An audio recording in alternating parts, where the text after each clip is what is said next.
Boa tarde, começando mais uma vez, mais um Ana Maria Hatz em Família, ainda nesse ambiente doméstico da minha quarentena, mas tentando mostrar para vocês na melhor forma possível para mim, com essa estrutura pequena, voluntária e doméstica que está me ajudando, um programa bastante variado e bastante interessante. Para começar, eu quero dar uma boa notícia, né? Que foi vamos dizer assim, aquela reunião que aconteceu entre o presidente Bolsonaro, o presidente do Congresso Nacional, Davi Alcolumbre, o senador, e o presidente da Câmara dos Deputados, Rodrigo Maia, no sentido de, numa linguagem comum, eles tentarem chegar a um acordo de um auxílio emergencial aos municípios e aos estados na questão econômica dessas entidades, porque não podem mais continuar vivendo do jeito que estão, sem ter um recurso auxiliar e emergencial do próprio governo federal. Parece que as coisas caminharam bem. 60 bilhões serão destinados aos estados, mais ou menos 3 bilhões aos municípios. Isso no sentido de uma contrapartida que ainda está propensa a ser votada ou não, de aumento salarial para os servidores públicos e umas outras coisas que ainda estão em discussão. Mas o fato é que, pela primeira vez, a gente começa a ver uma boa vontade, um interesse concreto do governo federal auxiliar os estados e municípios. E também a gente começa a pensar se essa linha de crédito emergencial, que tanto fala o governo federal, de auxílio aos micro, pequenos e médios empresários, realmente vai sair, vai ser facilitada nos bancos públicos e nos bancos particulares, porque todos eles se queixam barbaramente de que não estão conseguindo um acesso às linhas de crédito propostas por dificuldades apresentadas pelas entidades bancárias.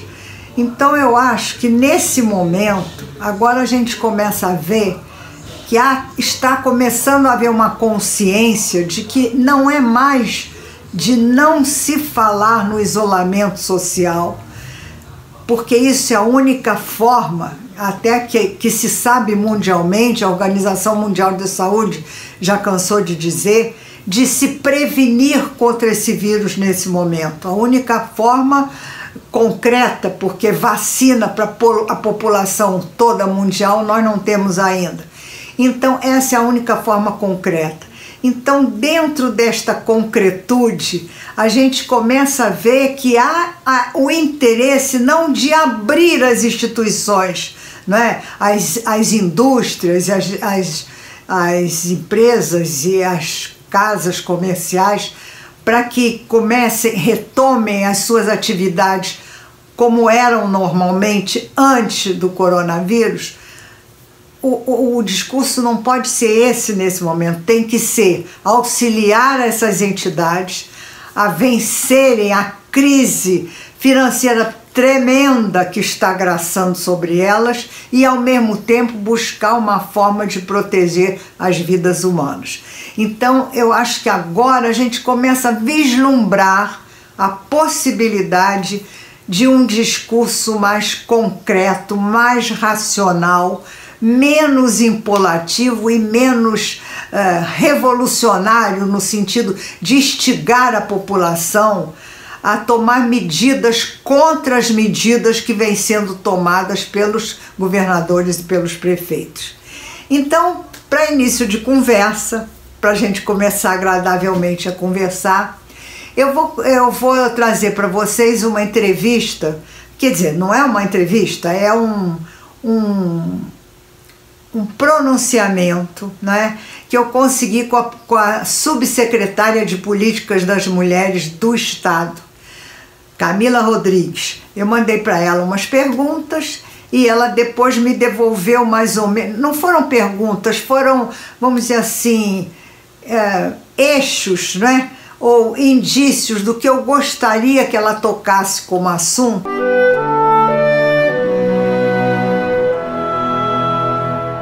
Camila, é um prazer ter você aqui no meu programa e muito agradecida por você ter disposto desse seu tempo para esse nosso bate-papo estranho, não é? Um bate-papo assim interrompido, mas não tem importância, é o que a gente pode fazer no momento.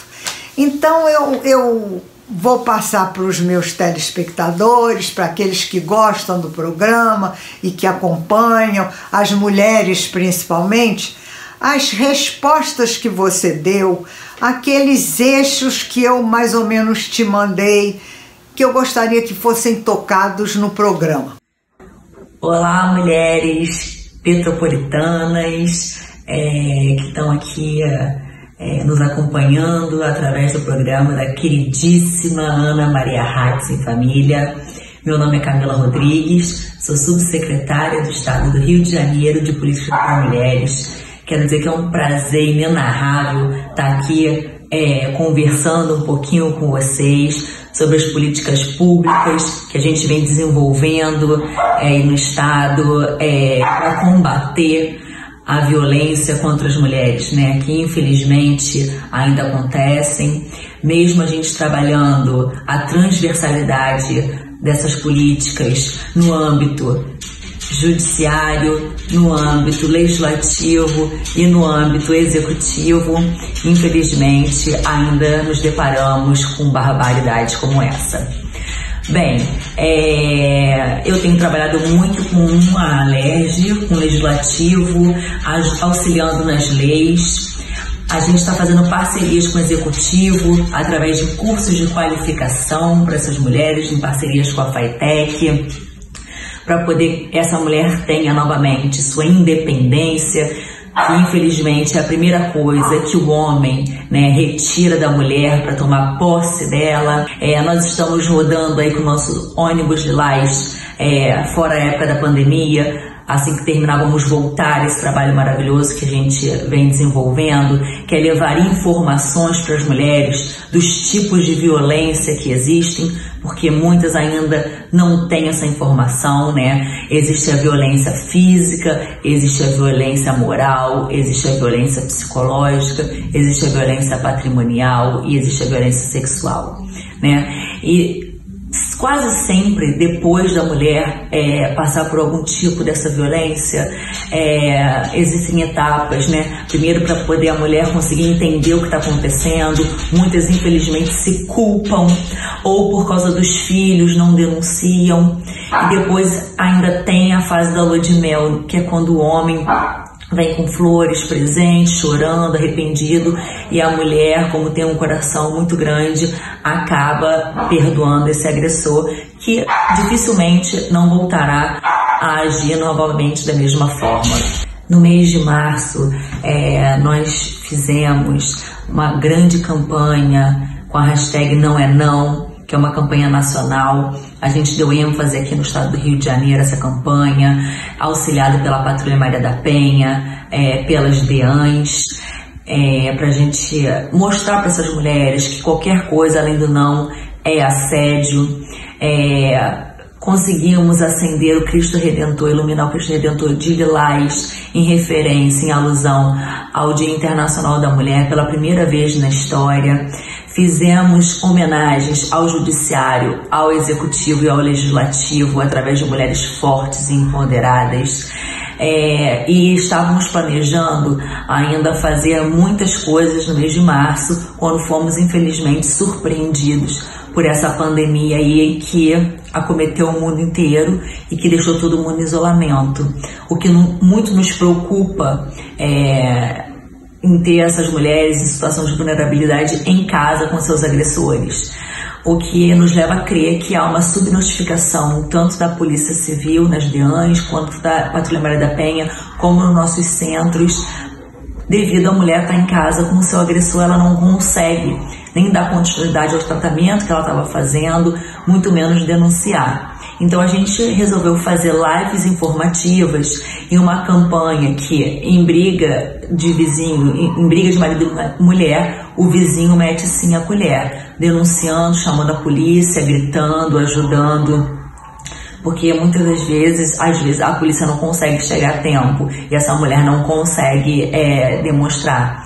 A gente também está fazendo vídeos onde as mulheres podem denunciar através de mensagem de texto, através do WhatsApp. Nós fizemos um Disque Cidadania, que é o 0800 234 567. Todos os telefones dos nossos centros estão funcionando através do Siga-me para as nossas técnicas e para a nossa coordenadora. A gente está dando cestas básicas para essas mulheres que são vítimas de violência, que se encontram em vulnerabilidade e que não fazem parte do cadastro único, porque a grande maioria faz e já é contemplada. Então nós estamos tentando passar por essa pandemia de forma mais amena. A gente sabe que não é fácil. Tenho feito lives, tenho feito contatos com muitos psicólogos, porque mesmo que não seja agredida fisicamente, muitas mulheres passam por violências psicológicas. Haja vista que ela ainda tem que fazer a comida, limpar a casa. Então é muito peso, é muita coisa para poder ser resolvida em um curto momento de tempo. A gente tem tentado traçar as estratégias políticas para poder auxiliar nesse momento, mostrando para elas que estamos juntas e que esse momento vai passar de forma mais amena se a gente for solidária, se a gente praticar ser empática, se a gente começar a ser uma sociedade mais unida. Com certeza a gente passa por esse problema de uma maneira muito mais amena, muito mais tranquila. Esse ano é um ano eleitoral, e eu tenho conversado com muitas mulheres, tenho conversado com muitos presidentes partidários, porque eu acho de suma importância a presença e a participação das mulheres cada vez mais efetivas na política. É necessário, mulheres, que nós tenhamos de fato voz ativa, que nós tenhamos de fato representatividade, que nós tenhamos de fato fazer com que as nossas vozes sejam ouvidas através de nós mesmas. Nada sobre nós sem nós.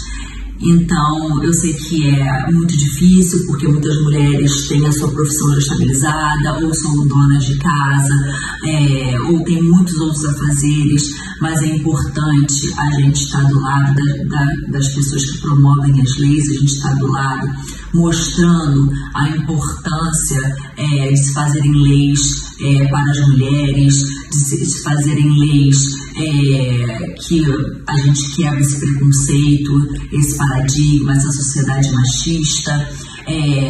Existe uma lei que todo partido tem que ter 30% da sua nominata voltada para essas minorias, onde as mulheres se incluem, inclusive através do fundo partidário.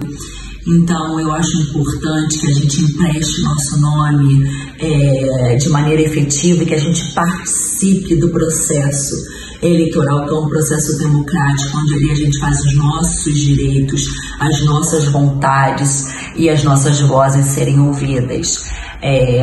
Com relação às mulheres trans, que também fazem parte da nossa pasta, existe um preconceito ainda muito grande. A gente está promovendo, assim que terminar a pandemia, a gente ia promover agora no mês de março, como não deu, assim que terminar a pandemia a gente vai promover cursos em parceria com Capacita Trans, que atua dentro da sede do Conselho, dentro do CEDIM, para que as pessoas consigam entender mais desse mundo, da vida delas, das dificuldades delas, do problema delas, porque só assim, com informação e com o amor que a gente tem ao próximo, a gente vai conseguir quebrar essas barreiras de qualquer tipo de preconceito. Foi sancionada agora, através do nosso governador, uma lei do aluguel social, que dá prioridade às mulheres que sofrem violência, para que elas saiam da casa do agressor sem ir para o abrigamento, elas podendo ficar próximas à escola dos filhos. Nós estamos lutando, mesmo que nessa época de pandemia seja muito difícil, porque são muitas coisas dentro da Secretaria de Desenvolvimento Social e Direitos Humanos, mas a gente está lutando para que essas mulheres consigam rapidamente esse benefício, juntamente com a Secretaria da Casa Civil, que é onde autoriza que a gente comece a traçar o perfil, fazer a anamnese dessas mulheres que realmente vão ser agraciadas com esse benefício. Existem leis riquíssimas para as mulheres, existem projetos riquíssimos para as mulheres. O TJ tem um projeto maravilhoso, que é o Projeto Violeta, onde humaniza mais as mulheres. As delegacias de mulheres super preparadas para poder receber a sua denúncia. A Patrulha Maria da Penha, muito atuante em todos os municípios, de forma humanizada, chega nessa mulher que sofreu algum tipo de violência e a conduz, e fica ao lado dela e a conduz para a delegacia. Os nossos centros de acolhimento estão de portas abertas sempre para poder ajudar essas mulheres, porque eu acredito que só a rede funcionando junto a gente vai conseguir diminuir, quem sabe, nosso grande sonho é acabar com a violência contra as mulheres. Então a gente tem feito parcerias, inclusive, com os municípios, para a gente poder levar não só o ônibus Lilás através de formações, mas também para a gente reforçar os centros que existem em determinados municípios, centros municipais, e a gente também quer levar através de regiões, ampliar a rede dos centros de atendimento do Estado, ampliar para as regiões onde não existem nem DEANs, nem centros de referência. Ana, foi um prazer participar com você, espero voltar mais vezes, sabe que pode contar comigo sempre que precisar. Um beijo para todas as mulheres petropolitanas, estamos juntas nessa luta. A luta é árdua, mas a gente vai conseguir unidas. Beijo.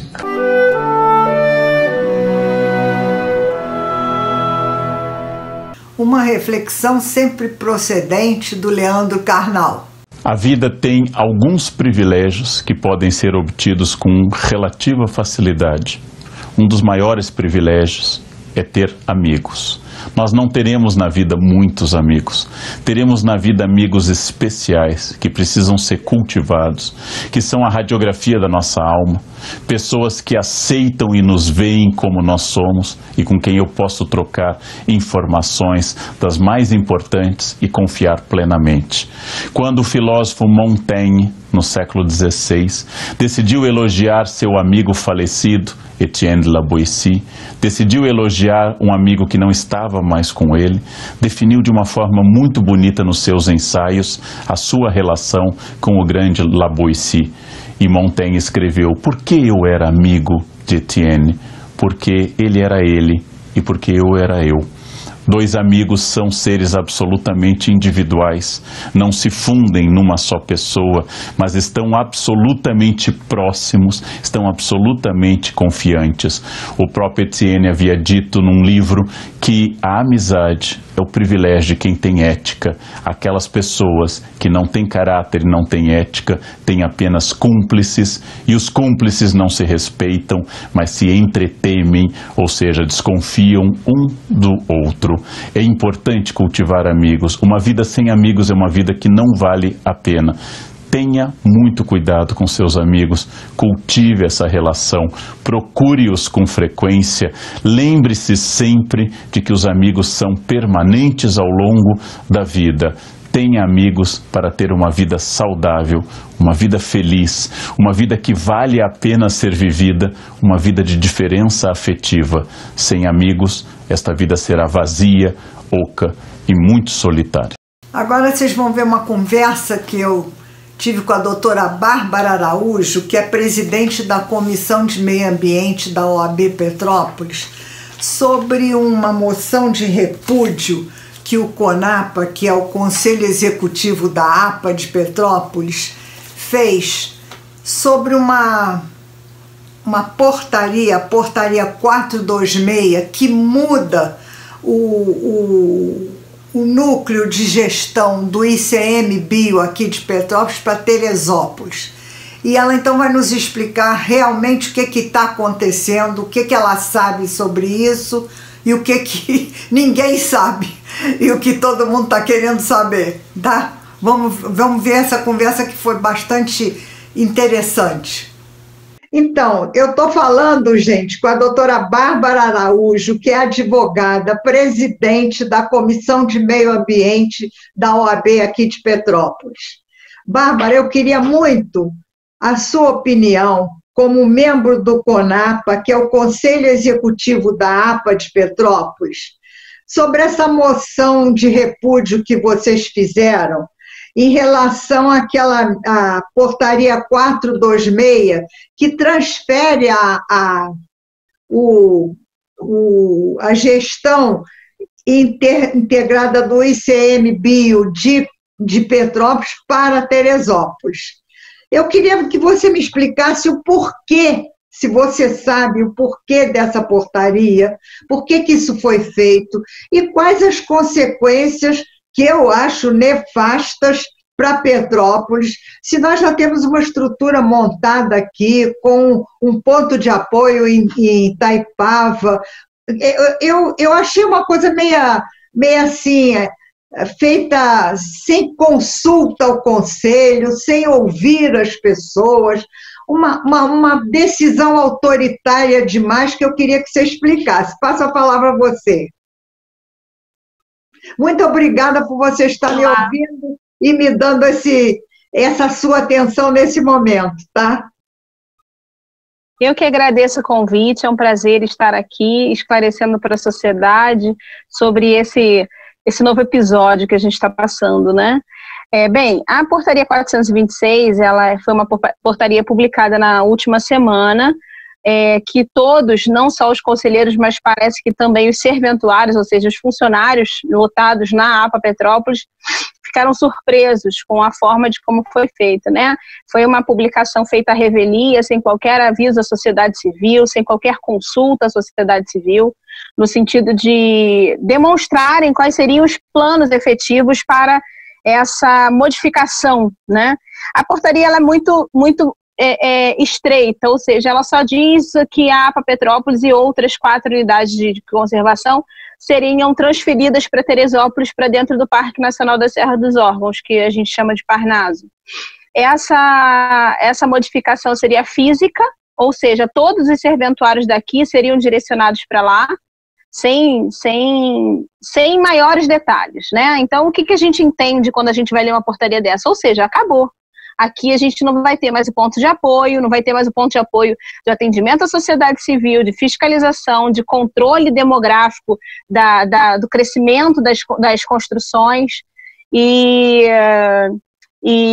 o que a gente tentou buscar, os membros do Conselho, foi justamente com essa moção de repúdio, demonstrar a nossa insatisfação da forma como foi conduzido. Porque a sociedade civil, ela faz parte. Um órgão público, ele existe para prestar serviço à sociedade, ele presta serviço à sociedade. Então, a sociedade precisa ser atendida, é um preceito constitucional.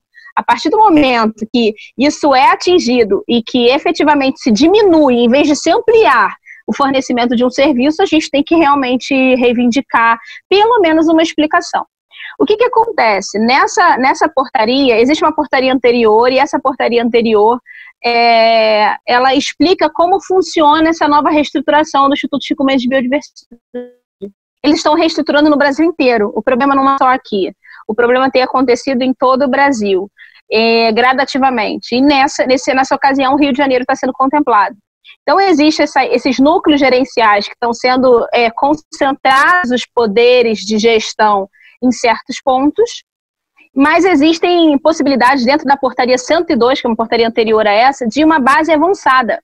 Então, o que a gente está buscando também junto ao Ministério do Meio Ambiente, ao Instituto Chico Mendes de Biodiversidade, que se mantenha um posto avançado aqui, essa base avançada, e que não se desfaça tudo que foi construído até aqui. né? Nós já temos a APA Petrópolis com um conselho muito bem solidificado, com serventuários que atendem a sociedade, que entendem dos problemas do município.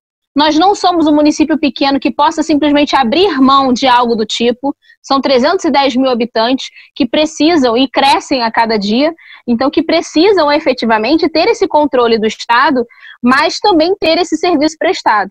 Então a moção vem falar exatamente sobre isso. Ô, Bárbara, e essas ações de fiscalização e de verificação, são mais de 80 que vocês fazem, né? Quer dizer, como é que isso tudo vai parar ou vai ser iniciado em Teresópolis para ser feito em Petrópolis? Eu não entendo bem como é que isso vai funcionar. Eu gostaria que você, se você souber já alguma coisa, que você explicasse um pouquinho para nós, porque eu acho que o meio ambiente da Serra dos Órgãos como um todo vai ser muito prejudicado com isso. Você não acha, não? Então, a APA Petrópolis, ela é uma unidade de conservação que praticamente tem a cobertura total do município de Petrópolis. Poucas partes dentro de Petrópolis não são área de proteção ambiental. O que acontece? Essa APA Petrópolis, ela é uma unidade de conservação gerida pelo Instituto Chico Mendes de Biodiversidade, que é um órgão a nível federal. Esse órgão, ele faz a gestão dessa APA, ou seja, qual o crescimento, o tipo de construção, se pode ou não haver. Eles fazem todo um trabalho de acompanhamento para que não tenha um crescimento desordenado, em encostas, né? Para que não tenha as construções irregulares. Então, não só a Secretaria de Meio Ambiente se submete a um processo de autorização, mas se o seu imóvel estiver dentro de uma APA, você tem que submeter esse pedido efetivamente para a APA Petrópolis, que é um órgão federal. Quando você não tem mais esse atendimento aqui, esse é um dos serviços deles. Quando você não tem mais esse atendimento aqui, por exemplo, se você quiser construir uma casa num terreno seu, você vai ter que ir a Teresópolis, lá no Parnaso, para pedir autorização e abrir um processo lá. Então, quer dizer, você está inviabilizando e até, quem sabe, facilitando as construções irregulares, porque quando as pessoas veem dificuldades, elas não vão cumprir a lei, entendeu? E, além do que, eles fazem fiscalizações, não só na área de construção, de crescimento ordenado, como também eles fazem fiscalizações de crimes relacionados a animais silvestres, né? Eles fazem esse direcionamento também. Como é que vai ficar esse trabalho aqui? Né? A APA Petrópolis, ela tem uma atividade muito grande. E foram mais de 800 processos analisados por eles no ano de 2019. Mais de documentos técnicos emitidos, quer dizer, mais de 1.000 documentos. É uma equipe que trabalha. A gente não está tirando uma equipe daqui que não trabalha. Quais são os prejuízos ou as vantagens que isso trará tanto para Petrópolis como para Teresópolis, já que, com o nosso posto avançado em Itaipava, isso não onera em nada a instituição, porque a prefeitura assumiu todo esse custo, né? Então, qual é a vantagem financeira, eu não sei qual é, e também operacional, eu queria que você explicasse. Então, a senhora deve estar sabendo que o Ministério Público Federal abriu um inquérito, instaurou um inquérito civil para justamente apurar quais seriam as motivações e as justificativas plausíveis para essa modificação. Porque, na verdade, todo ato administrativo ele tem que ser motivado. E ele precisa justificar mudanças, sejam mudanças que vão gerar custos ou que vão diminuir custos. E a gente ainda não teve acesso a essas informações, então até esse momento nada foi esclarecido. Os serventuários daqui foram exonerados sem saberem que iam ser exonerados. Já foi exonerados? Foram exonerados. Então hoje eles ainda permanecem aqui, mas sabem que serão transferidos, mas as chefias que aqui existiam, que eles, além de ser funcionários de carreira, existem o comissionamento, né, a nomeação como chefe, essas nomeações já foram, os 2 chefes daqui já foram exonerados nessa semana passada, sem saberem que ia acontecer também, e a gente não sabe quais são as mensurações de valores, de vantagens ou desvantagens. O que eu posso dizer é que a desvantagem a gente já sabe. Não ter um posto aqui de atendimento, não ter uma unidade de atendimento é totalmente prejudicial para o município de Petrópolis. Teresópolis ganha, porque Teresópolis já existe o Parnaso lá, já existe uma sede administrativa muito grande. Para eles nada vai mudar. A questão é que a justificativa que a gente tenta entender é uma reestruturação gerencial, é uma organização de centralização de poderes. Tudo bem, isso acontece em qualquer lugar. Por exemplo, na iniciativa privada, muitas empresas têm a sede no estado e tem uma gerência que cuida daquelas pessoas que trabalham localmente. Não, ou seja, não é justificativa a criação de uma gerência em Teresópolis que faça obrigatoriamente transferir todas as pessoas para lá. Por quê? A gente só imagina o custo. Você imagina cada vez que eles tenham que vir aqui fazer uma fiscalização. Com certeza. Pelo regulamento federal, eles têm que receber uma diária, porque Petrópolis é região metropolitana do Rio de Janeiro e Teresópolis não é. Então, por lei, pelo regimento dos funcionários públicos federais, eles têm que receber uma diária. Manutenção de veículo, custo de combustível, isso tudo foi mensurado? Não sabemos, né? E a questão do ponto que eles estão aqui, é um ponto cedido pela prefeitura, eles não pagam qualquer tipo de aluguel ou nada do tipo, pelo menos até 2023. Olha, eu estou muito encucada com essa história, sabe, doutora Bárbara? Eu gostaria de deixar aberto esse espaço aqui do programa. Vou te chamar de você, porque para ficar... Pode chamar. Para nós continuarmos esse diálogo, caso você saiba os próximos passos com mais clareza, para esclarecer aos telespectadores e aquelas pessoas que assistem o programa e se interessam pelo meio ambiente em Petrópolis. Porque eu fiquei assim assustadíssima quando as pessoas do CCDH, da Alceu Amoroso Lima, de várias instituições que fazem parte do Conselho, começaram a me procurar e dizer, olha, nós estamos sem saber o porquê disso aí. Então, eu também, como não estou sabendo o porquê e sei, estou vendo agora que você também sabe muito pouco, eu gostaria que, na medida que você fosse se inteirando, você usasse esse espaço para esclarecer, né, a população de Petrópolis, que vai ser, eu acredito, a mais prejudicada com isso tudo, pelo desgaste do meio ambiente local que isso vai causar, né, Bárbara?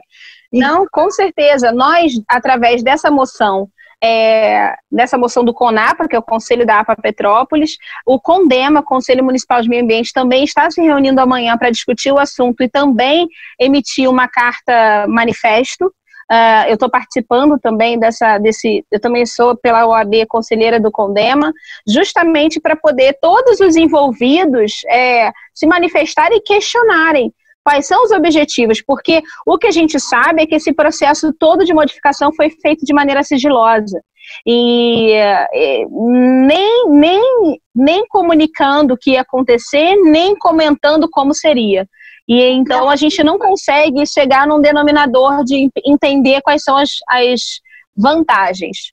Entendeu? Então, o que é muito estranho, esse sigilo em torno de uma coisa que deveria ser discutida publicamente, né? Ainda mais que são dois envolvidos aí, né? Não dá para E uma reestruturação de qualquer órgão é normal. Por que ser sigiloso e por que não consultar as pessoas que estão lá na ponta, né?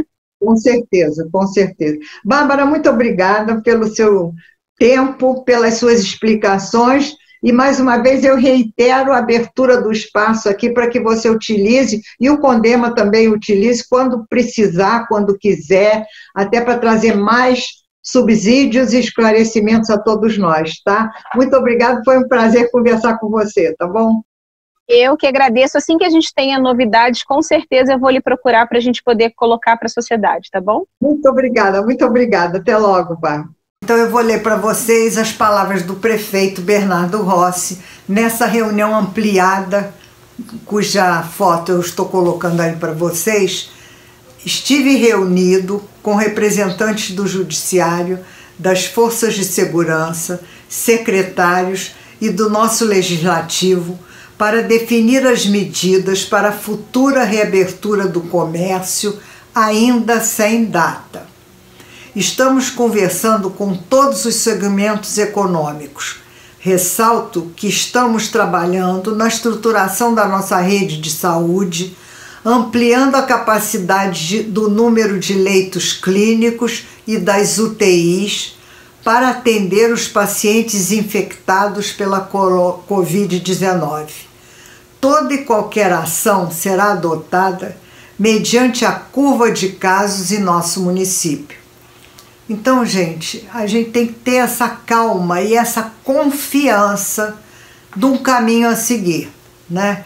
Porque eu acho que agora com esse novo protocolo, desse novo secretário de Saúde do Estado, Fernando Ferri, que diz que o tratamento deve ser feito logo no início, quer dizer, mudando um pouco a maneira de conduzir a internação e a abordagem aos pacientes que procuram as UTIs e as unidades básicas, eu acho que a gente tem que ter tranquilidade de ver como é que vai reagir essa curva ascendente em relação ao contágio. Vamos esperar com confiança, vamos ver, sabendo que tudo está sendo feito no sentido de se amparar da melhor maneira possível o comércio, a indústria, os meios produtivos e a economia petropolitana, mas sempre focando e pensando primeiro no cuidado às vidas humanas.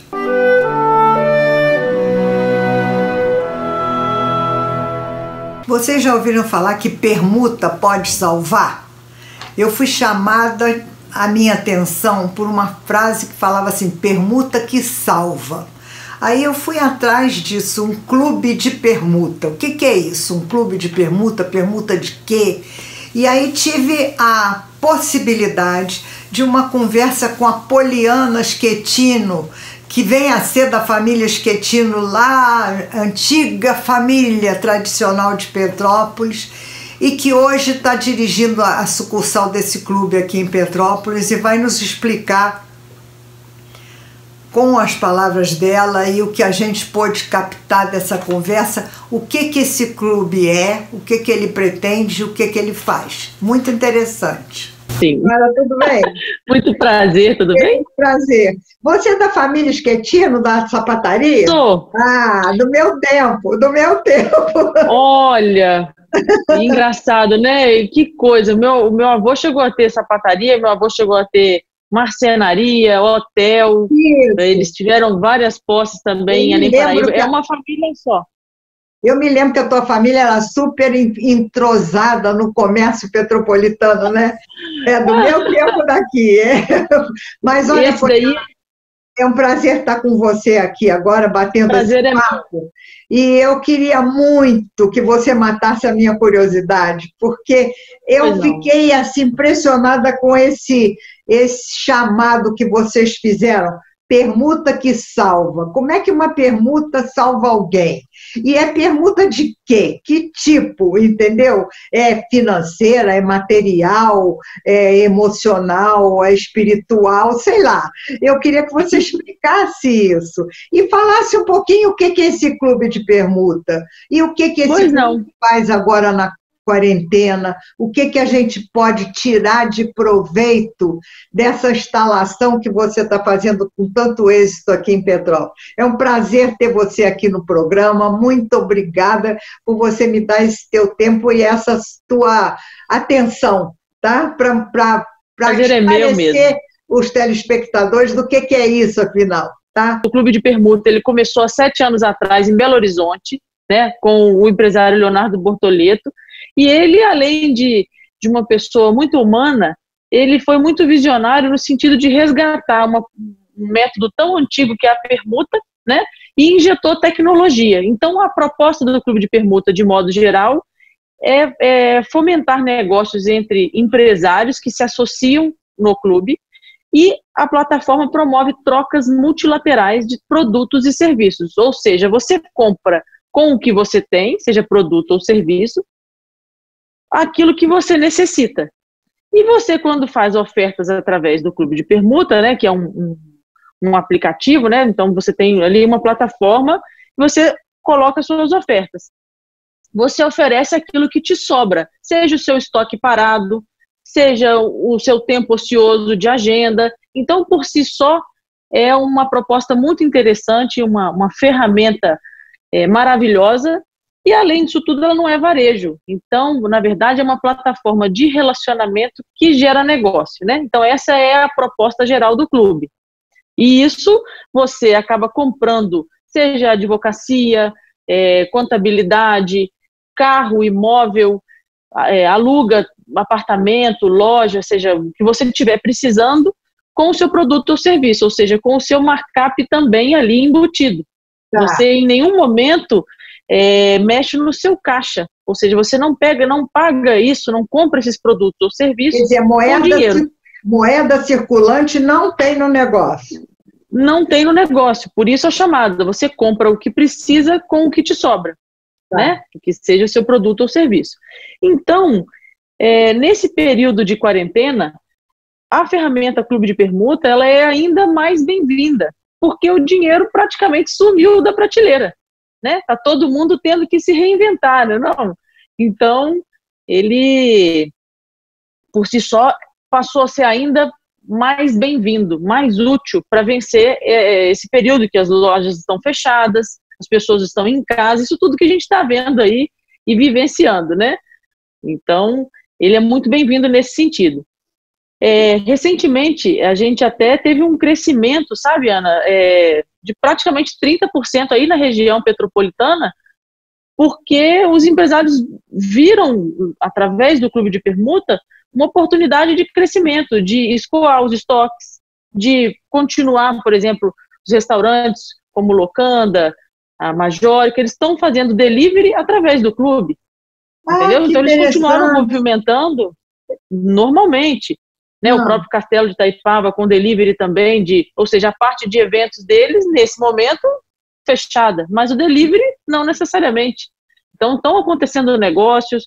Nós vendemos essa semana ainda um apartamento aí na região e a pessoa comprou e vai prestar serviços, ou seja, ela fez um clique, comprou um imóvel e vai pagar isso com os serviços dele ao longo do tempo. Interessante. Então, estão acontecendo bons negócios. Muito Você já está tendo resultados concretos.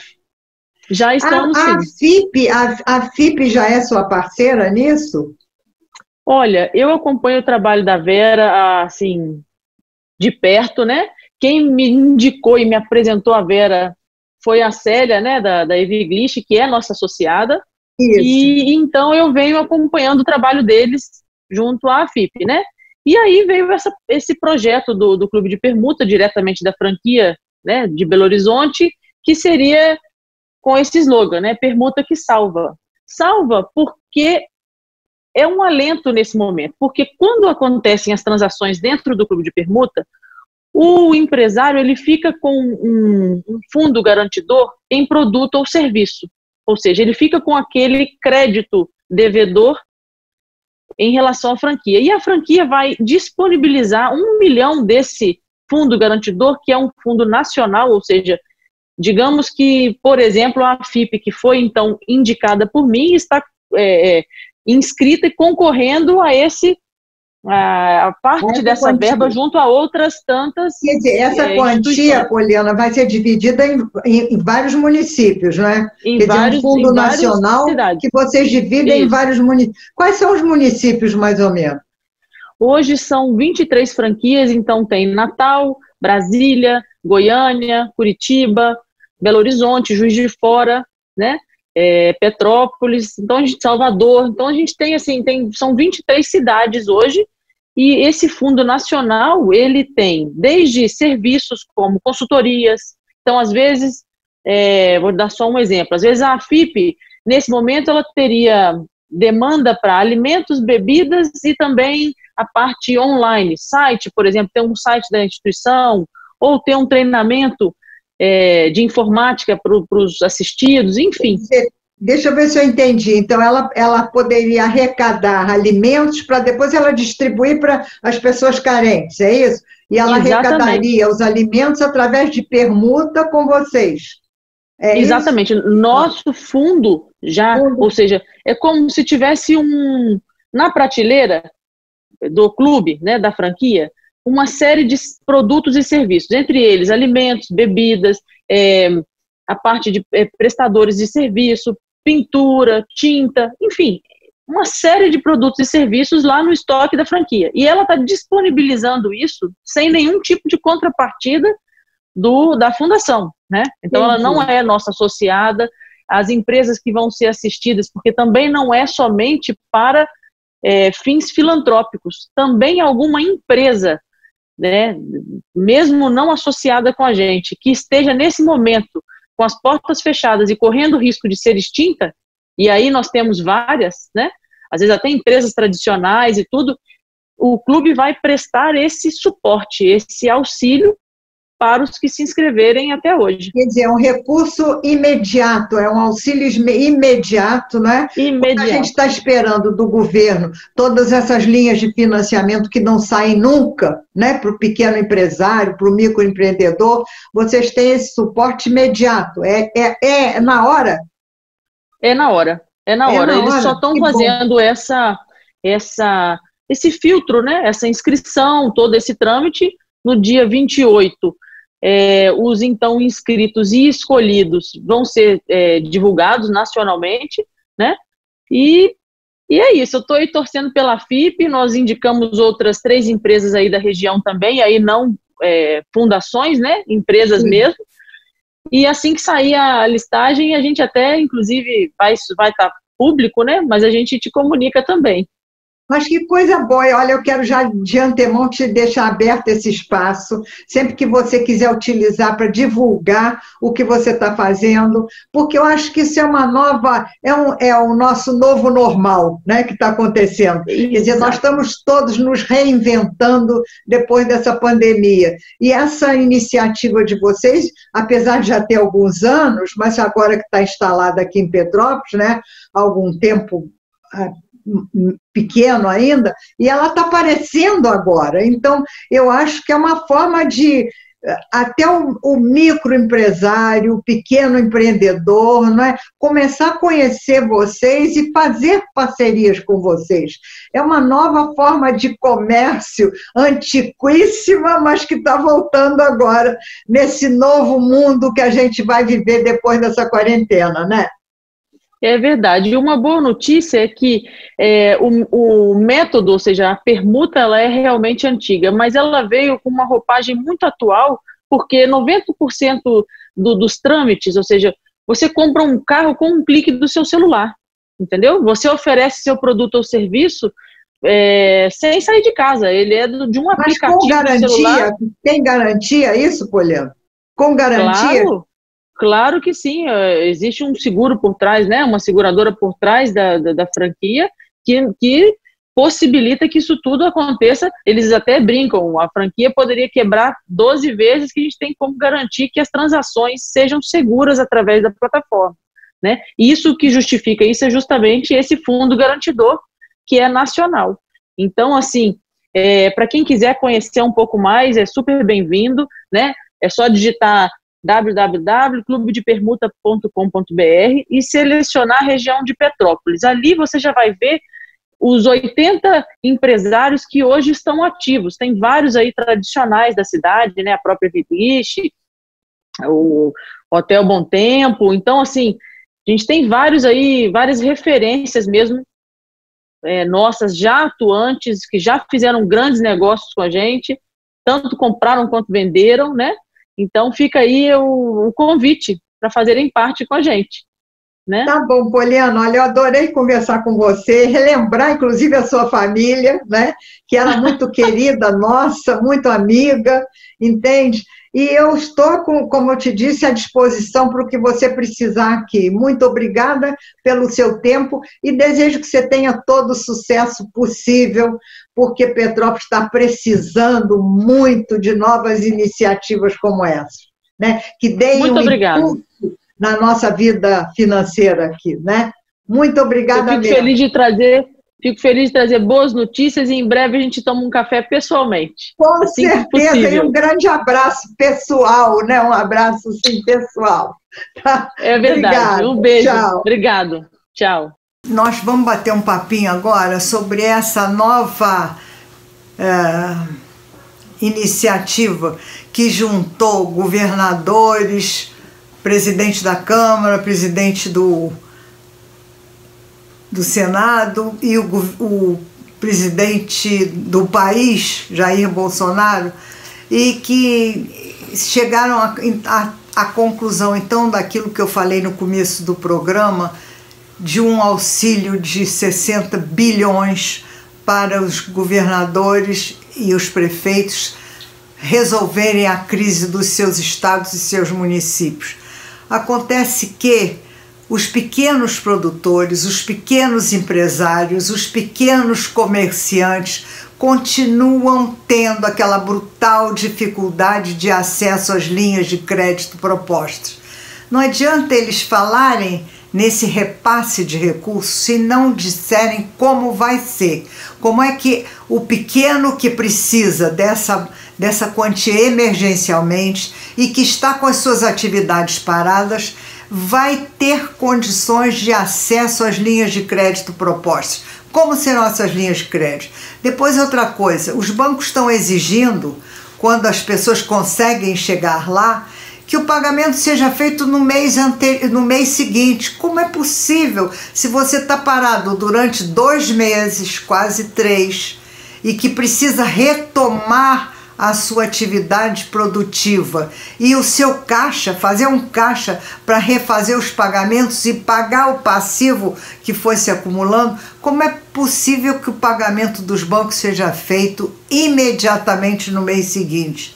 Isso tudo tem que ser visto com muita cautela e tem que ser feito com a agucidade de quem estuda caso a caso. Isso é que me grila um pouco no serviço eletrônico das coisas que hoje são todas eletrônicas nos bancos. Você mal consegue falar com gerentes, tudo é eletronicamente falado e respondido.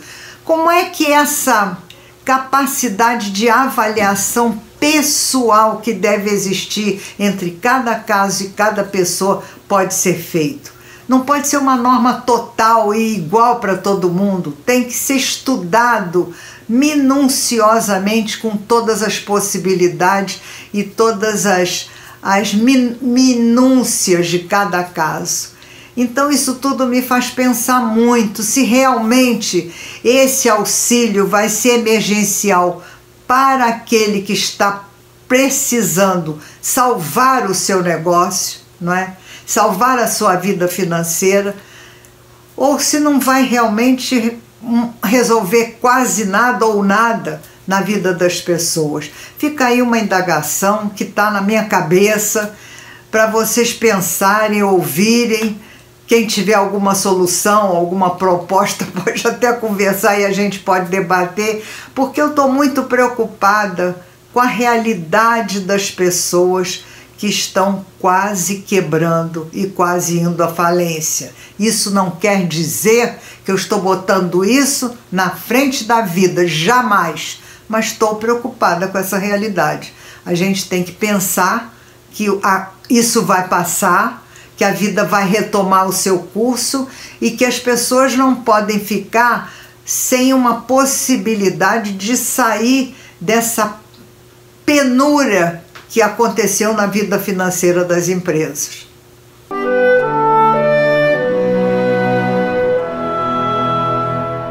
Mais uma vez, eu quero agradecer a presença de vocês e pedir que continuem nos assistindo e nos acompanhando em todas as redes sociais, Facebook, YouTube e aqui na TVI, Canal 17, às 4 horas das sextas-feiras ou na reprise do programa no domingo às 19 horas, e que mandem suas sugestões, interajam com a gente, deem pautas para o programa, caso vocês se interessem por isso, porque são momentos que nessa quarentena a gente pode se divertir um pouquinho, se distrair, trocar ideias e trocar mensagens e avaliações, não é? Muito obrigada, agradecendo mais uma vez a minha equipe técnica, doméstica e voluntária, Júlia Hatz e Renata Flora, que tem sido assim as duas incansáveis nesse meu trabalho de fazer esse